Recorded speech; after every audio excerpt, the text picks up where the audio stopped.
નમસ્તે. ધોરણ 11 કેમેસ્ટ્રી રસાયણ વિજ્ઞાનની કેટલીક પાયાની સંકલ્પનાઓ. Video number 15. મિત્રો, આજનો આપણો ટોપિક છે તત્વયોગ મિતિ અને તત્વયોગ મિતીય ગણતરીઓ. તત્વયોગ મિતિ એટલે શું? તત્વયોગ મિતિને આપણે ઇંગ્લિશમાં સ્ટોઇચિયોમેટ્રી કહેવામાં આવે છે.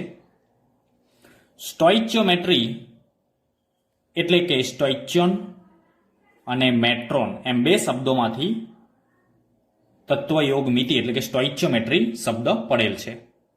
સ્ટોઇચિયન એટલે મિત્રો તત્વ અને મેટ્રોન એટલે માપન.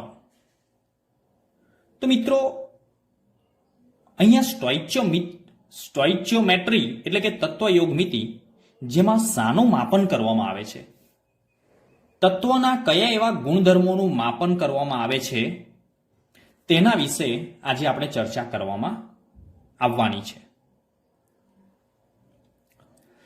મિત્રો, આપણને ખબર છે કે તત્વયોગ મિતિ એ રાસાયણિક પ્રક્રિયામાં સમાવેલા પ્રક્રિયકો અને નિપજોના દળની ગણતરી સાથે સંકળાયેલ છે.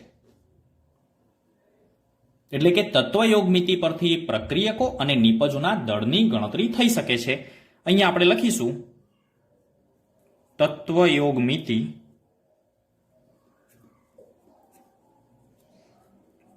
તો શાની સાથે તે સંકળાયેલ છે? તો પ્રક્રિયકો અને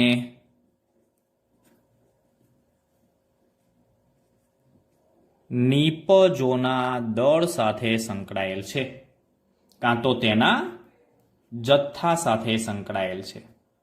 તત્વયોગ મિતિ પરથી કોઈ પણ રાસાયણિક પ્રક્રિયાની તત્વયોગ મિતિ પરથી પ્રક્રિયકો અને નિપજોના જથ્થાનો ખ્યાલ આવી શકે છે. પણ મિત્રો, આ જે પ્રક્રિયકો અને નિપજોના દળ કે જથ્થાની ગણતરી આપણે કરીએ એના પહેલા કોઈ પણ રાસાયણિક પ્રક્રિયા છે તેને કેવી રીતે સમતોલિત કરી શકાય તે સમજવું જરૂરી છે. માટે આપણે સૌથી પહેલું આ મુદ્દો શીખતા પહેલા આપણે રાસાયણિક સમીકરણ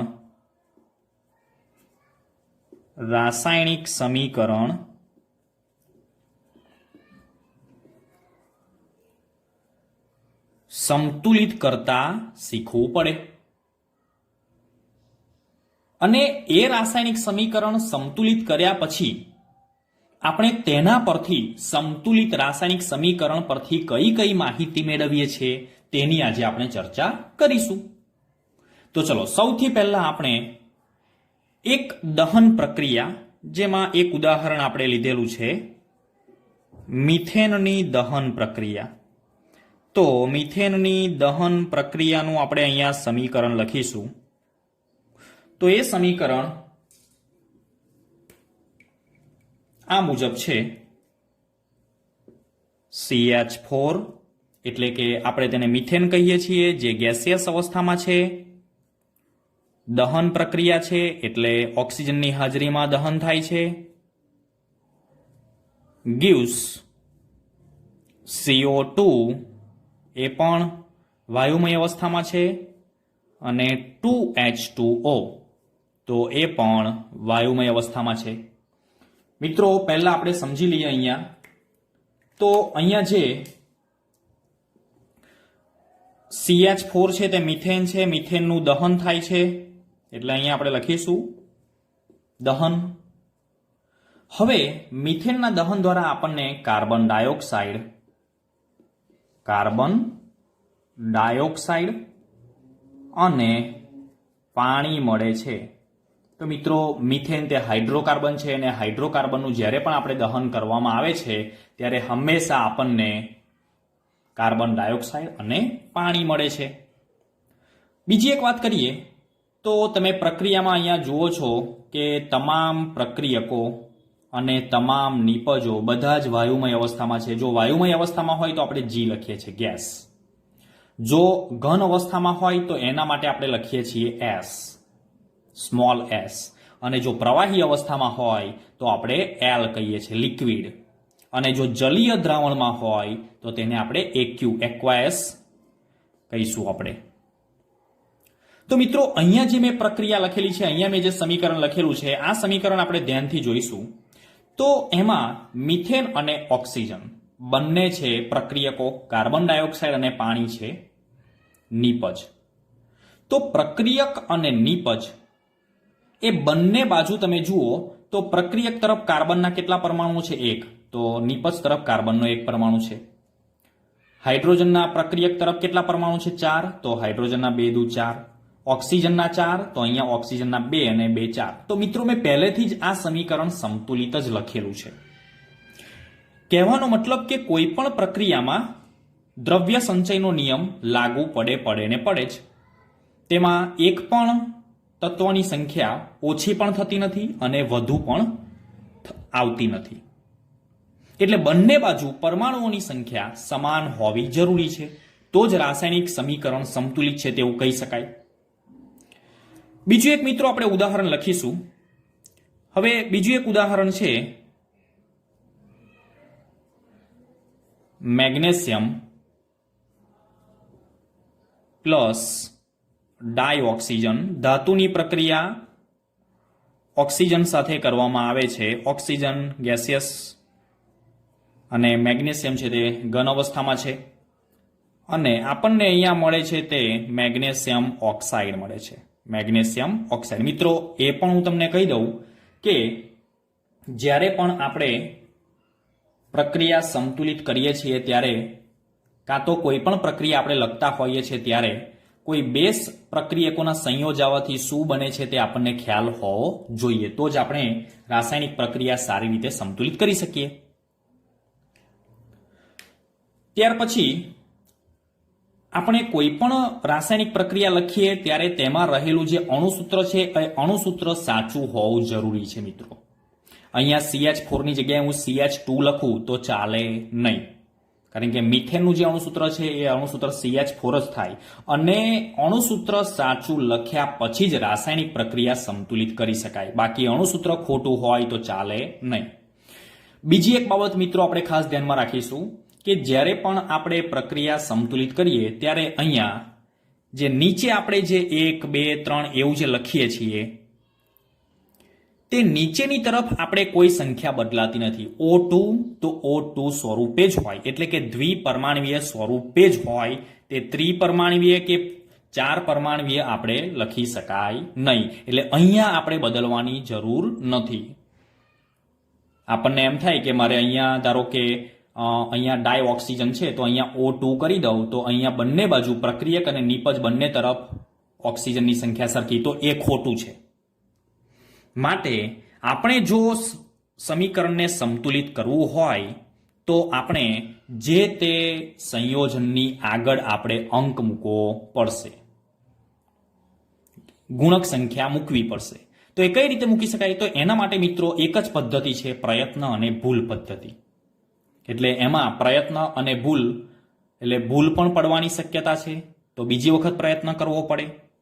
તો ચલો અહીંયા આપણે મેગ્નેશિયમ અને મેગ્નેશિયમની પ્રક્રિયા ઓક્સિજન સાથે થયેલી છે અને મેગ્નેશિયમ ઓક્સાઇડ, મેગ્નેશિયમનો ઓક્સાઇડ મળે છે, ધાતુનો ઓક્સાઇડ મળે છે. મિત્રો આપણે એને સંતુલિત કરવાનો પ્રયત્ન કરીએ તો અહીંયા ઓક્સિજન 2 છે તો અહીંયા આપણે 2 આગળ મૂકીશું. અહીંયા 2 આગળ આપણે મૂકીશું તો મેગ્નેશિયમની સંખ્યા થશે 2, તો અહીંયા પણ આપણે 2 મૂકીશું. તો આ રીતે આપણે કોઈ પણ રાસાયણિક સમીકરણ હોય તે સમીકરણ આપણે સંતુલિત કરી શકાય. ચલો એ જ રીતે બીજું એક સમીકરણ આપણે સંતુલિત કરીએ. ફોસ્ફરસ અધાતુ છે સોલિડ અવસ્થામાં, O2 ગેસિયસ અવસ્થામાં છે અને ફોસ્ફરસ અને ઓક્સિજન સંયોજાવાથી ફોસ્ફરસનો ઓક્સાઇડ મળે છે P4O10 સોલિડ અવસ્થામાં મળે છે. મિત્રો આ જે સમીકરણ છે તે અસંતુલિત સમીકરણ છે. તો એને આપણે સંતુલિત કરવા માટે આપણે સૌ પ્રથમ અહીંયા આપણે જોઈએ તો P4O2 છે, અહીંયા O10 છે. તો પહેલા આપણે ઓક્સિજન છે, અહીંયા બંને બાજુ ફોસ્ફરસ સંતુલિત જ છે પરંતુ ઓક્સિજન સંતુલિત છે નહીં. તો સૌ પ્રથમ આપણે પહેલા ઓક્સિજન ડાબી બાજુ સોરી જમણી બાજુ 10 છે તો ડાબી બાજુ 2 છે, તો એની આગળ આપણે ગુણક સંખ્યા 5 મૂકવી પડે તો બંને બાજુ 10 થઈ જશે. તો મિત્રો આ રીતે આપણે સમીકરણને સમતુલિત કરીએ છીએ. ચલો બીજું એક સમીકરણ, એક બીજું એક્ઝામ્પલ આપણે લઈએ, જેમાં પ્રોપેન લઈએ C3H8. એનું આપણે દહન કરીશું, ગેસિયસ અવસ્થામાં છે, એનું આપણે દહન કરીશું. દહન કરીએ એટલે મિત્રો ઓક્સિજનની હાજરી જરૂર છે. CO2 અને પાણી મળશે. CO2 અને પાણી. તો મિત્રો આ થયું અસંતુલિત સમીકરણ. અહીંયા પ્રોપેનનું દહન થાય છે, જેવી રીતે મિથેનનું દહન આપણે કર્યું તો કાર્બન ડાયોક્સાઇડ અને પાણી આપણને મળ્યું. એ જ રીતે જો આપણે પ્રોપેનનું દહન કરીશું તો કાર્બન ડાયોક્સાઇડ અને પાણી જ આપણને મળશે. પરંતુ આ સમીકરણ સંતુલિત નથી.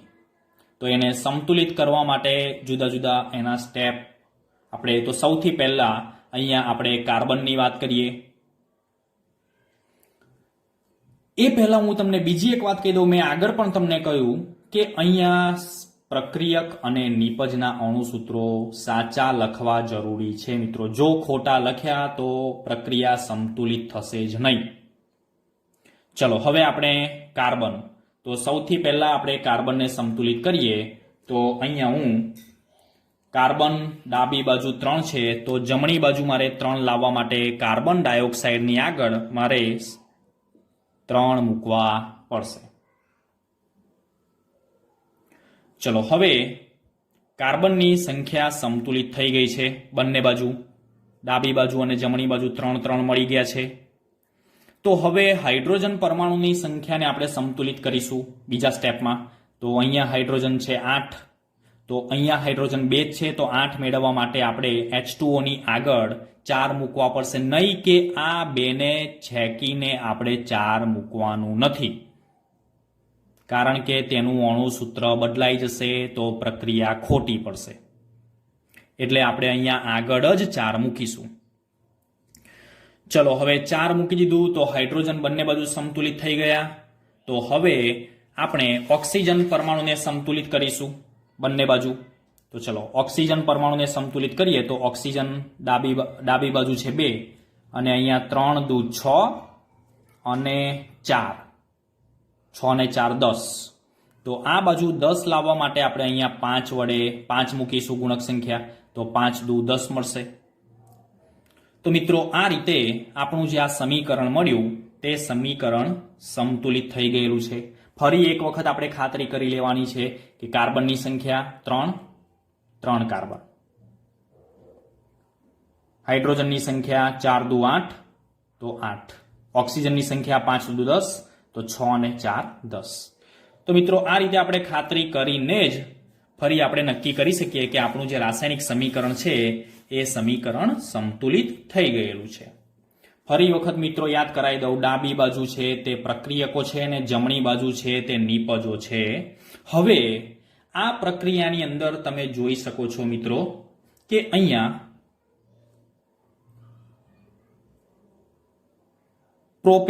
પ્રોપેનની આગળ કશું નથી, એટલે મિત્રો એક સમજવાનો છે. તો પ્રોપેનની આગળ અહીંયા 1 મૂકેલો છે, ડાયઓક્સિજનની આગળ અહીંયા 5 મૂકેલા છે, કાર્બન ડાયોક્સાઇડની આગળ 3 મૂકેલા છે, H2O ની આગળ 4 મૂકેલા છે. તો મિત્રો આ જે આગળ જે સંખ્યા છે એ સંખ્યાને આપણે જે આગળ સંખ્યા પ્રક્રિયા સંતુલિત કરવા માટે આગળ જે ગુણક સંખ્યા મૂકીએ છીએ એને આપણે તત્વયોગમિતીય ગુણાંક કહીશું મિત્રો. તત્વયોગમિતીય ગુણાંક છે અને એ તત્વયોગમિતીય ગુણાંક પરથી આપણને ઘણી બધી માહિતી મળતી હોય છે. ફોર એક્ઝામ્પલ આપણે આ પ્રક્રિયાની અહીંયા વાત કરીએ. એ પ્રક્રિયા હું અહીંયા બીજી વખત લખું છું જેથી તમને ખ્યાલ આવશે. એક સિમ્પલ પ્રક્રિયા લઈને આપણે સમજીએ. ઉપરની પ્રક્રિયા methane plus 2A2 2O2 in form of gaseous દહનની પ્રક્રિયા. તો કાર્બન ડાયોક્સાઇડ ગેસિયસ ફોર્મમાં અને 2 મોલ પાણી ગેસિયસ ફોર્મમાં. મિત્રો અહીંયા આપણે પહેલા પણ વાત કરી, અહીંયા 1 મોલ છે, અહીંયા 2 મોલ છે, અહીંયા કશું નથી એટલે 1, અહીંયા 2. તો આ થયા તત્વયોગમિતીય ગુણાંકો. હવે તમે જોજો તત્વયોગમિતીય ગુણાંકો પરથી આપણે ઘણું બધું નક્કી કરી શકીએ છીએ. અને તત્વયોગમિતીય ગુણાંકો છે તે તેની મોલની સંખ્યા પણ દર્શાવે છે મિત્રો. એટલે એના નીચે આપણે મોલ પણ લખી શકીએ છીએ. અહીંયા મિથેનના કેટલા મોલ છે? તો મિથેનના 1 મોલ છે. O2 ના કેટલા મોલ છે? તો O2 ના 2 મોલ છે. એ જ રીતે કાર્બન ડાયોક્સાઇડના 1 મોલ છે. તત્વયોગમિતીય ગુણાંકને આપણે મોલ તરીકે પણ ઓળખીએ છીએ. તો આ રીતે આપણે પ્રક્રિયકો અને નિપજોની આગળ રહેલા તત્વયોગમિતીય ગુણાંકને આપણે મોલ તરીકે પણ સ્વીકારીશું. તો આપણે કહી શકાય કે 1 મોલ મિથેનના દહનથી આપણને 1 મોલ કાર્બન ડાયોક્સાઇડ અને 2 મોલ પાણી મળે છે. તો આ આપણને રાસાયણિક પ્રક્રિયા સંતુલિત કર્યા પછી તત્વયોગમિતીય ગુણાંક દ્વારા તત્વયોગમિતિ દ્વારા આપણને મળતી માહિતી થઈ. એ જ રીતે આપણે એ પણ કહી શકીએ કે અહીંયા મિથેનનો 1 અણુ છે. તો મિથેનનો 1 અણુ O2 ના 2 અણુ સાથે સંયોજાઈને કાર્બન ડાયોક્સાઇડનો 1 અણુ અને પાણીના 2 અણુ આપે છે. તો મિત્રો અણુના સંદર્ભમાં પણ આપણે માહિતી મેળવી શકીએ છીએ. ચલો એ જ રીતે આપણે આગળ પણ શીખેલા છે કે 1 મોલ એટલે કેટલું કદ? કોઈ પણ વાયુ કે કોઈ પણ પદાર્થ હોય તો આપણે STPની વાત કરીએ, સ્ટાન્ડર્ડ ટેમ્પરેચર અને પ્રેશરે, તો 1 મોલ વાયુનું કદ કેટલું હોય? 22.4 લીટર. તો 22.4 લીટર, અહીંયા 2 મોલ છે તો તેનું ડબલ થશે 44.8 લીટર. અહીંયા 1 મોલ છે તો 22.4 લીટર અને અહીંયા 2 મોલ છે તો 44.8 લીટર. તો આપણે 1 મોલ એટલે આપણને ખબર છે કે સ્ટાન્ડર્ડ ટેમ્પરેચર અને પ્રેશર હોય ત્યારે 1 મોલ એટલે 22.4 લીટર તેનું કદ થશે, જે આપણે મોલર કદ તરીકે તેને આપણે સ્વીકારીએ છીએ. તો મિત્રો આપણે આના પરથી બીજી પણ માહિતી મેળવી શકીએ કે 22.4 લીટર મિથેન, 44.8 લીટર ડાયઓક્સિજન સાથે પ્રક્રિયા કરીને 22.4 લીટર કાર્બન ડાયોક્સાઇડ મુક્ત કરે છે. તો આ રીતે આપણે કદ દ્વારા પણ આપણે માહિતી મેળવી શકીએ છીએ. ચલો એ જ રીતે બીજી આપણે બાબતની, અહીંયા આ કદની વાત થઈ તો આપણે મોલર દળની વાત કરીએ. તો 1 મોલ કોઈ પણ સંયોજન હોય તો તેનું જે દળ છે તેને આપણે મોલર દળ કહીએ છીએ. તો મિથેનનું મોલર દળ છે 16. તો આપણે અહીંયા એનું 16 ગ્રામ લખીશું તેનું દળ. ડાયઓક્સિજનનું જે દળ છે તે દળ અહીંયા O2 છે એટલે O4 થશે એટલે 16 ચોક 64 ગ્રામ તેનું દળ થશે. કાર્બન ડાયોક્સાઇડનું તો 16 દુ 32 અને 12 તો 44 ગ્રામ થશે. અને એ જ રીતે પાણી જે છે તો પાણીનું થશે 18 દુ 36 ગ્રામ થશે. તો મિત્રો આના પરથી તમે એમ પણ કહી શકો કે 16 ગ્રામ મિથેનના દહન દ્વારા આપણને 44 ગ્રામ કાર્બન ડાયોક્સાઇડ અને 36 ગ્રામ પાણી મળે છે. તો આ રીતે આપણે કોઈ એક જ સમીકરણ પરથી તેની તત્વયોગમિતિ પરથી આપણે તેના મોલ, તેનું કદ, તેનું મોલર દળ વચ્ચેનો સંબંધ જે છે એ સંબંધ આપણે અહીંયા પ્રસ્થાપિત કરી શકીએ છીએ અને એના પરથી આપણે ઘણી બધી માહિતી મેળવી શકાય છે. મિત્રો ફરી એક વખત આપણે અહીંયા આગળ જે બાબતની ચર્ચા કરી હતી એ બાબત અહીંયા સ્પષ્ટ કરી દઈએ કે કોઈ પણ સંયોજન હોય તો એ કોઈ પણ સંયોજનનો 1 મોલ બરાબર તેનું જે કદ છે તે કદ STP એ કેટલું થશે? તો 22.4 લીટર થશે. તથા તેનું જે દળ છે તો દળ તેનું પોતાનું આણ્વીય દળ કે મોલર દળ જેટલું થશે. આણ્વીય દળ કાં તો મોલર દળ જેટલું થશે. અને તેમાં અણુઓની સંખ્યા કે પરમાણુઓની સંખ્યા થશે 6.022 ગુણ્યા 1023 થશે. તો મિત્રો આ એકબીજા સાથેનો સંબંધ છે ને એના દ્વારા આપણે ઘણા બધા એક્ઝામ્પલ આપણે સોલ્વ કરી શકીએ છીએ.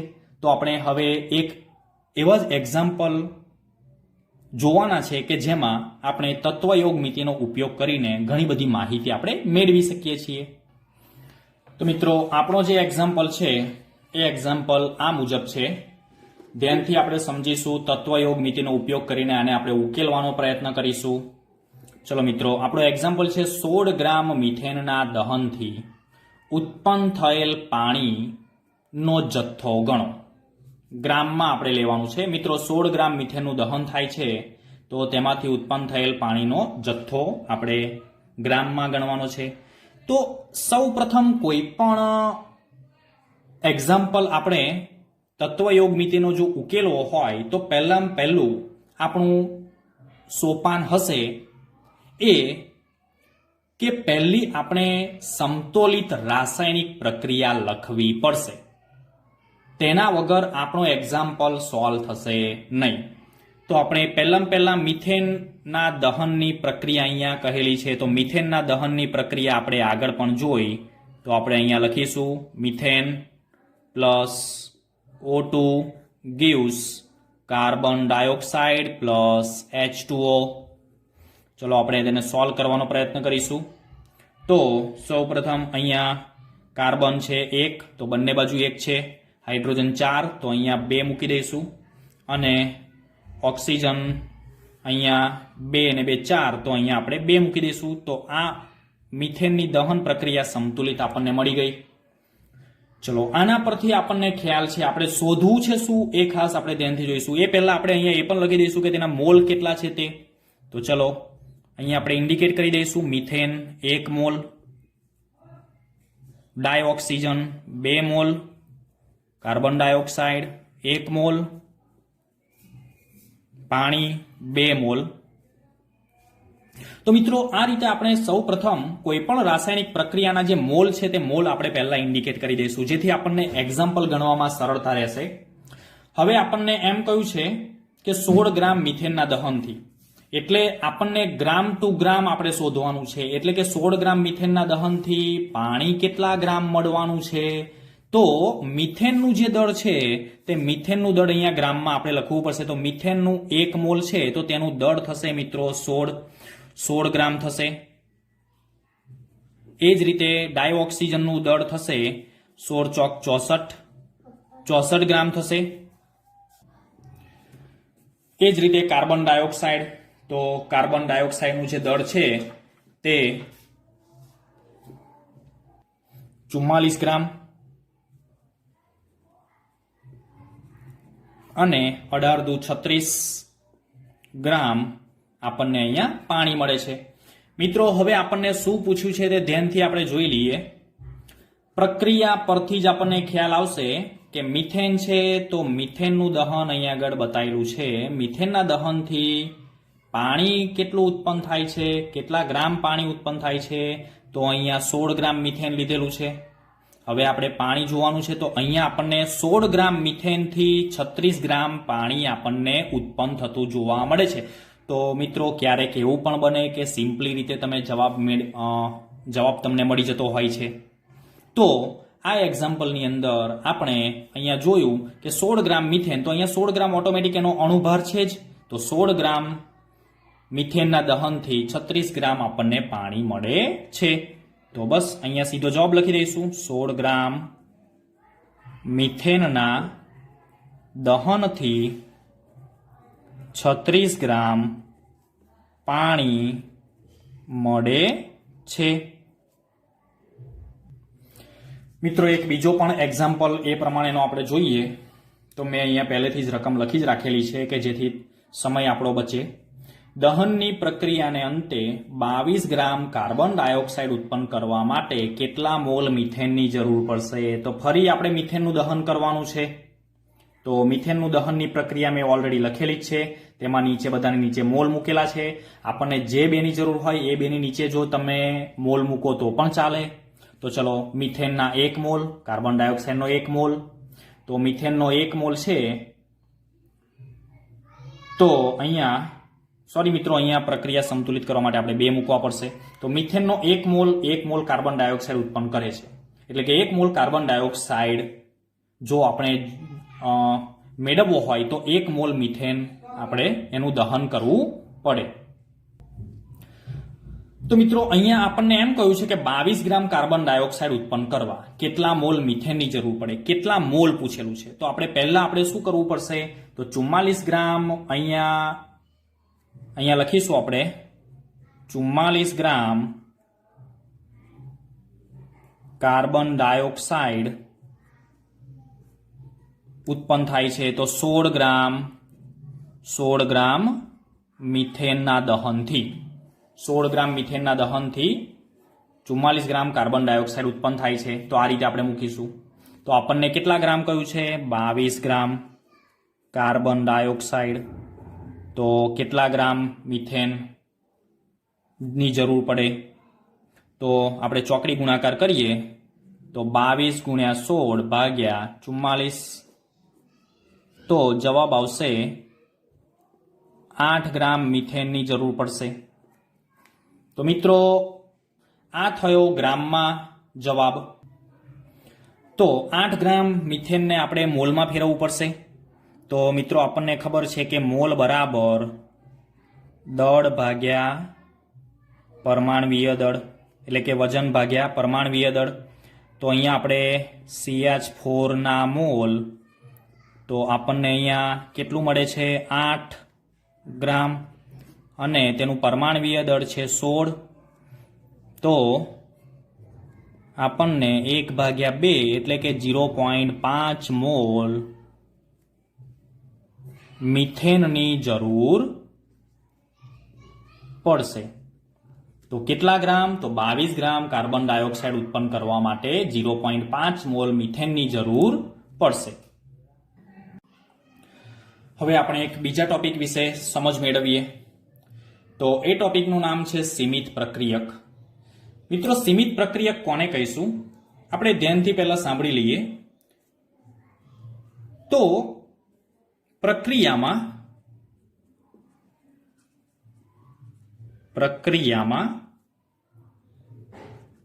જે પ્રક્રિયક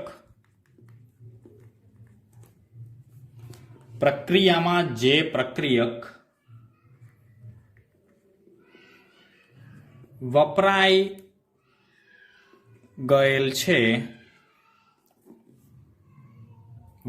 ગયેલ છે તે બનતી નીપજને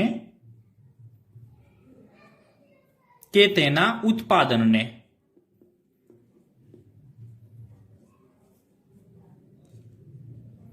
સીમિત કરે છે.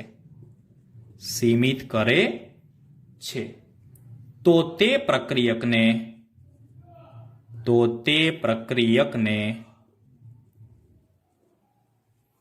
સીમિત પ્રક્રિયક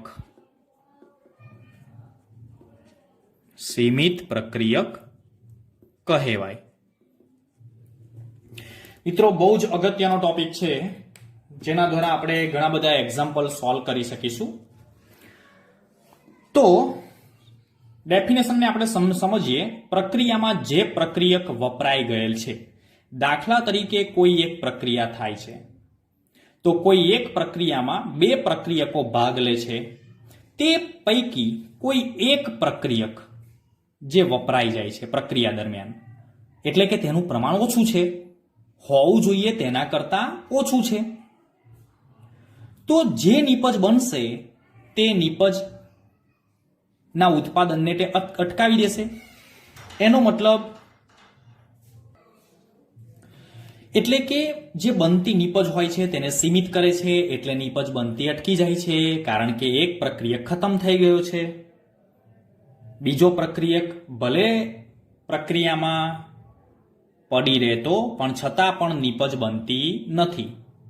તો કોના દ્વારા નિપજ બનતી બંધ થઈ, તો તે પ્રક્રિયકને, જે પ્રક્રિયક દ્વારા નિપજ બનતી બંધ થઈ હોય તે પ્રક્રિયકને સીમિત પ્રક્રિયક તરીકે ઓળખવામાં આવે છે. મિત્રો સમજણ પડી જ ગઈ હશે તમને. ફરી એકવાર આપણે સમજી લઈએ. પ્રક્રિયામાં જે પ્રક્રિયક વપરાઈ ગયેલ છે કે જે તે બનતી નિપજને સીમિત કરે છે, એટલે કે નિપજના ઉત્પાદનને બંધ કરી દે છે, કારણ કે તે વપરાઈ ગયેલ છે. માટે તે પ્રક્રિયકને આપણે સીમિત પ્રક્રિયક કહીએ છીએ. કોઈ એક ઉદાહરણ દ્વારા આપણે સમજીએ. ફોર એક્ઝામ્પલ, આપણી પાસે એક ઉદાહરણ છે N2 પ્લસ 3H2. એમોનિયાના ઉત્પાદનનું આ એક ઉદાહરણ છે. gives 2NH3. મિત્રો, અહીંયા આપણને ખ્યાલ છે કે N2 એટલે કે ડાયનાઇટ્રોજન અને ડાયહાઇડ્રોજન બંને પ્રક્રિયકો છે, પરંતુ ડાયનાઇટ્રોજનનું પ્રમાણ કેવું છે? ઓછું છે. એવું આપણે સમજવાનું છે, ધારવાનું છે. તો અહીંયા ડાયનાઇટ્રોજન અને ડાયહાઇડ્રોજનના મોલની જરૂર છે 1:3, પરંતુ અહીંયા આપણે સમજીએ કે ડાયનાઇટ્રોજનનું પ્રમાણ આ 1:3 રેશિયાથી થોડુંક વધારે છે, કાં તો થોડુંક ઓછું છે, એવું આપણે સમજીશું. ત્યારે N2 જ્યાં સુધી વપરાય, N2 નું જેટલું પ્રમાણ છે તેટલું વપરાઈ ગયા પછી ડાયહાઇડ્રોજન પડી રહે છે અને નીપજ બનતી બંધ થઈ જાય છે. માટે ડાયનાઇટ્રોજન છે એ પૂરો થઈ ગયો હોવાથી તેને આપણે સીમિત પ્રક્રિયક તરીકે ઓળખીએ છીએ. સીમિત પ્રક્રિયક. ચલો હવે એના પરથી આપણે એક એક્ઝામ્પલ જોઈએ. મિત્રો, આપણે ધ્યાન રાખીશું કે તત્વયોગમિતીય ગણતરીઓ કરીએ ત્યારે આ બાબતને આપણે ધ્યાનમાં રાખવી પડે. ચલો, એક એક્ઝામ્પલ છે આપણી પાસે. એ એક્ઝામ્પલ 50 કિલોગ્રામ N2 અને 10 કિલોગ્રામ H2 ને NH3 મેળવવા માટે, એટલે કે N2 અને H2 ના મિશ્ર કરીને એમોનિયા મેળવવા માટે મિશ્ર કરવામાં આવે છે. તો ઉત્પન્ન થયેલા NH3 ની ગણતરી કરો અને આ પરિસ્થિતિમાં NH3 ના ઉત્પાદનમાં સીમિત પ્રક્રિયક કોણ છે તે ઓળખી બતાવવાનું છે. તો જ્યારે પણ આપણે આવા એક્ઝામ્પલનો સામનો કરીએ ત્યારે મિત્રો સૌપ્રથમ તેની આપણે પ્રક્રિયા લખવી ફરજિયાત જરૂરી છે. તો આપણે તેની પ્રક્રિયા લખીશું અહીંયા. N2 પ્લસ H2 gives, મિત્રો પ્રતિવર્તી પ્રક્રિયા છે, ધ્યાન રાખીશું આપણે, NH3. અને અહીંયા આપણે મૂકીશું પ્રક્રિયા સમતુલિત કરીએ છીએ એટલે મેં અહીંયા સમતુલિત રાસાયણિક સમીકરણ લખેલું છે. N2 નાઇટ્રોજન 2 છે, અહીંયા નાઇટ્રોજન 2 છે, 3 દુ 6 હાઇડ્રોજન, 3 દુ 6 હાઇડ્રોજન. તો આ રીતે સમતુલિત પ્રક્રિયા લખીશું. ફરી આપણે બંનેના મોલની ગણતરી કરીશું, કારણ કે અહીંયા તો આપણને કિલોગ્રામમાં દળ આપેલું છે બંનેનું. આપણે એની મોલની ગણતરી કરવી પડશે. તો આપણે સૌ પ્રથમ શોધીશું N2 ના મોલ. તો N2 ના મોલ આપણે શોધીએ અહીંયા. તો નાઇટ્રોજનનું કિલોગ્રામમાં વજન આપેલું છે 50 કિલોગ્રામ N2 છે. તો આપણને ખબર છે મિત્રો, આગળ પણ આપણે એક એકમમાંથી બીજા એકમમાં રૂપાંતરણ કઈ રીતે થાય તે શીખેલા છે. તો સૌ પ્રથમ આપણે કિલોગ્રામનું ગ્રામમાં રૂપાંતરણ કરવું પડશે. તો કિલોગ્રામ દૂર કરવા માટે 1 કિલોગ્રામ N2 આપણે નીચે મૂકીએ છીએ અને 1 કિલોગ્રામ બરાબર કેટલા ગ્રામ થશે? 1000 ગ્રામ N2 થશે. તો આ દૂર થઈ જશે. અને એ જ રીતે ગ્રામનું આપણે મોલમાં રૂપાંતરણ કરવા માટે ગ્રામ દૂર કરવું પડશે. તો કેટલા ગ્રામ બરાબર 1 મોલ થશે? તો મિત્રો આપણને ખબર છે તેનું દળ. તો N2 નું દળ કેટલું થશે? 14 દુ 28. તો અહીંયા લખીશું આપણે 28.09 ગ્રામ N2 અને ઉપર આવશે 1 મોલ N2. તો ચલો અહીંયા આપણે ગ્રામ N2 દૂર કરી દઈશું. આનું આપણે સાદું રૂપ આપીશું. તો મિત્રો આપણને 17.86 ઇન્ટુ 10⁵ મોલ આપણને જવાબ મળશે. તો આ થયા N2 ના મોલ. ચલો એ જ રીતે આપણે H2 ના મોલ શોધીશું. H2 ના મોલ, તો એનું કેટલું દળ આપેલું છે? 10 કિલોગ્રામ. તો 10 કિલોગ્રામ H2. તો અહીંયા આપણે 1 કિલોગ્રામ H2 એને દૂર કરવા માટે લખીશું. ઉપર આપણે 1000 ગ્રામ H2 મૂકીશું. તો આ દૂર થશે, આ દૂર થશે. ચલો ગ્રામનું આપણે મોલમાં ફેરવવાનું છે એટલે અહીંયા H2 છે તો H2 નું દળ આવશે 2.016 ગ્રામ H2. ઉપર આવશે 1 મોલ H2, કારણ કે 1 મોલ H2 બરાબર 2.016 ગ્રામ H2 થાય છે એટલા માટે. ચલો ગ્રામ H2 દૂર થશે. સાદુરૂપ આપતા આપણને તેના મોલની સંખ્યા મળશે 4.96 ગુણ્યા 10³ મોલ. તો મિત્રો ઉપરના સમીકરણ પ્રમાણે આપણે 1 મોલ N2 સાથેની પ્રક્રિયામાં 3 મોલ H2 ની જરૂર પડે છે. 3 મોલ H2 ની જરૂર પડે છે. તેથી આપણે જો 17.86 ગુણ્યા 10² મોલ N2 માટે જરૂરી H2 ના મોલ કેટલા થાય તો એની પણ આપણે ગણતરી કરવાની છે. તો આપણે અહીંયા લખીશું કે 1 મોલ N2 આપણને અહીંયા આપેલો છે, તો સામે કેટલા મોલ H2 ના જોઈએ? 3 મોલ H2 ના જોઈએ. તો આપણી પાસે અત્યારે N2 ના કેટલા મોલ છે? 17.86 મોલ. 86 ગુણ્યા 10² મોલ છે. તો H2 ના કેટલા મોલ જોશે? તો 17.86 ગુણ્યા 10² ગુણ્યા 3. તો આનો જવાબ આવશે મિત્રો 5.36 ગુણ્યા 10³ મોલ H2 ની જરૂર પડશે. તો મિત્રો અહીંયા આપણે સમજી લઈએ ધ્યાનથી. તો આપણી પાસે H2 ના મોલ છે કેટલા? ખાસ ધ્યાન રાખીશું. એક બાબત આપણે જરૂરી છે કે આપણને જે રકમની અંદર 10 કિલોગ્રામ H2 છે, તો 10 કિલોગ્રામ H2 નું આપણે રૂપાંતરણ મોલમાં કર્યું તો 4.96 ગુણ્યા 10³ મોલ છે. તો એનો મતલબ કે 17.86 ગુણ્યા 10² મોલ સામે બીજા કેટલા હાઇડ્રોજનના મોલ જરૂરી છે? તો 5.36 ગુણ્યા 10³ મોલ જરૂરી છે. આટલા જરૂરી છે, પરંતુ છે કેટલા? તો છે આપણી પાસે 4.96 ગુણ્યા 10³ મોલ છે H2. તો એનો મતલબ કે ઓછા મોલ છે H2 ના.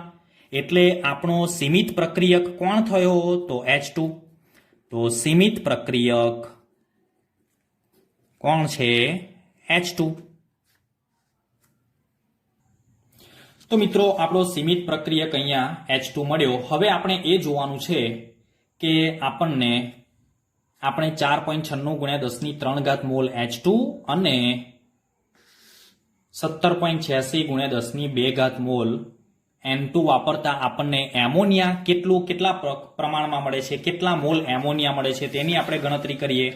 તો મિત્રો આપણે પ્રક્રિયકમાં એકવાર જોઈ લઈએ.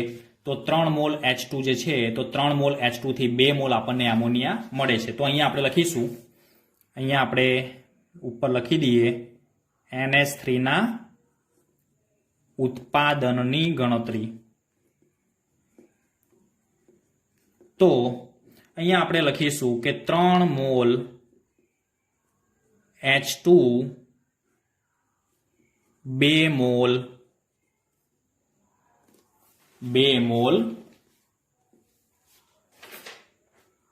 NH3 આપે છે. 2 મોલ NH3 આપે.